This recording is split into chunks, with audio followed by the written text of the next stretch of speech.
দাবিতে নবান্ন অভিযান, চাকরিহারা শিক্ষাকর্মীদের নিরাপত্তা আঁটোসাঁটো। মঙ্গলবার 4 দফা দাবিতে নবান্ন অভিযান চালাবে চাকরিহারা শিক্ষাকর্মীরা, যা ঘিরে আপাতত আঁটোসাঁটো নিরাপত্তা।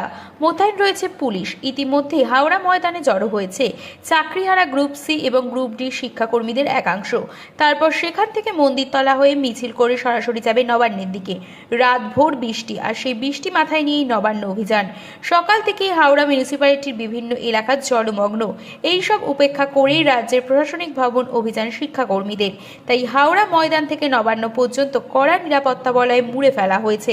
হাওড়া ডিভিশনের ডিসি সেন্টার বিশ্বজিৎ মাহাতো নেতৃত্বে বিশাল পুলিশ বাহিনী, র্যাব, কমব্যাট ফোর্স মোতায়েন করা হয়েছে হাওড়া ময়দান এলাকায়। বিধাননগর পুলিশ কমিশনারেটের আধিকারিকরাও রয়েছেন বিধাননগর ডিসি অনিশ সরকার।